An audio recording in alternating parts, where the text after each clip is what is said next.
Welcome to the Folktale Project. This is Dan Scholes. Today we have our final story from Russia for the week. This story is, well, it has some very familiar themes. You'll see some brothers. Obviously, the youngest is the one who gets picked on. And also, obviously, he is the one who comes out in the end. Isn't that always the way? This is Princess Helena the Fair. We say that we are wise folks, but our old people dispute the fact, saying, No, we were wiser than you were. But Skazka tell that before our grandfathers had learnt anything, before their grandfathers were born, there lived in a certain land an old man of this kind who instructed his 3 sons in reading and writing and all book learning. Then he said to them, Now, my children, when I die, mind you come and read prayers over my grave.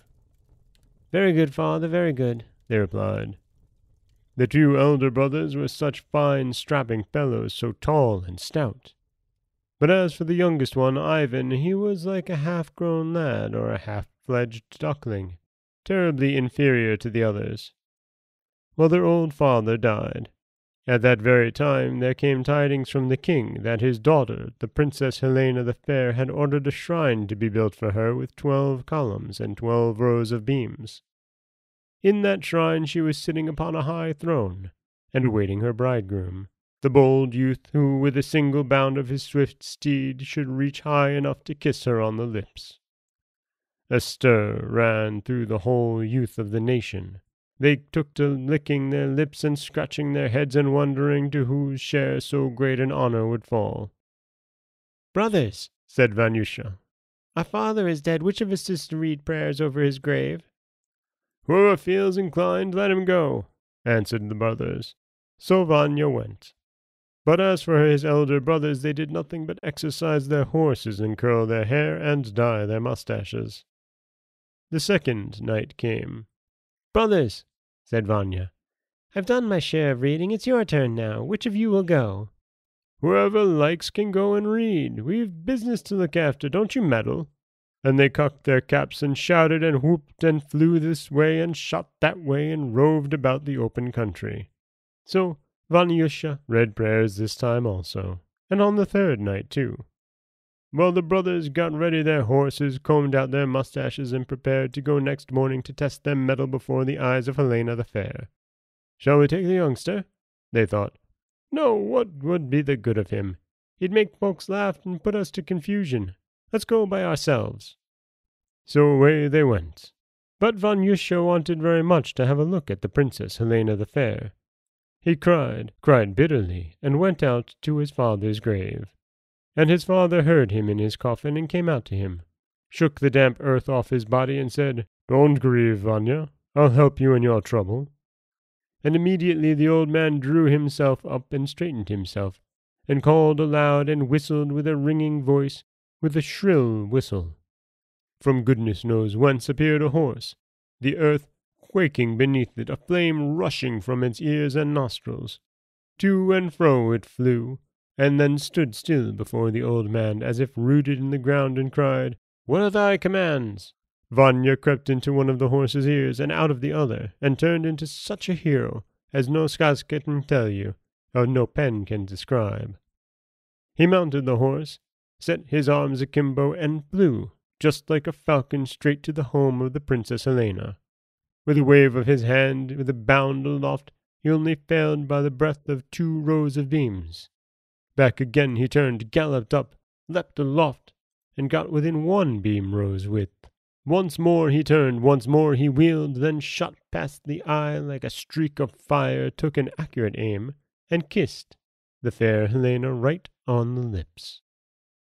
Who is he? Who is he? Stop him! Stop him! Was the cry. Not a trace of him was to be found. Away he galloped to his father's grave, let the horse go free, prostrated himself on the earth, and besought his father's counsel. And the old man held counsel with him. When he got home, he behaved as if he hadn't been anywhere.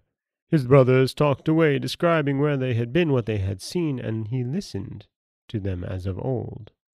The next day there was a gathering again. In the princely halls there were more boyars and nobles than a single glance could take in. The elder brothers rode there, the younger brother went there too, but on foot, meekly and modestly, just as if he hadn't kissed the princess, and seated himself in a distant corner. The Princess Helena asked for her bridegroom, wanted to show him to the world at large, wanted to give him half her kingdom, but the bridegroom did not put in an appearance. Search was made for him among the boyars, among the generals, everyone was examined in his turn, but with no result. Meanwhile, Vanya looked on, smiling and chuckling and waiting till the bride should come to him herself. "I pleased her then," says he, "when I appeared as a gay gallant. Now, let her fall in love with me in my plain caftan." Then up she rose, looked around with bright eyes that shed a radiance on all who stood there, and saw and knew her bridegroom, and made him take his seat by her side, and speedily was wedded to him. And he, good heavens, how clever he turned out, and how brave, and what a handsome fellow! Only see him mount his flying steed, give his cap a cock, and stick his elbows akimbo, why, you'd say he was a king, a born king. You'd never suspect. He once was only Vanyusha. And that is Princess Helena the Fair. A very familiar story in, well, its outer strokes, but, my goodness, I do love the very Russian council with the dead moment. It is really touching and heartwarming. And also, he gets a flying horse out of the deal. I mean, that's kind of worth going and reading some prayers, isn't it? This is Dan Scholes for the Folktale Project. Don't forget that you can subscribe to the podcast on Apple Podcasts, Stitcher, Google Play, Overcast, anywhere you like to get your podcasts. You can follow us on Twitter at Folktale Project. You can find us on Auto Radio, TuneIn Radio, iHeartRadio, Spotify, anywhere you like to listen. And you can always head over to folktaleproject.com, where you'll find a new story waiting for you every Monday, Wednesday, and Friday.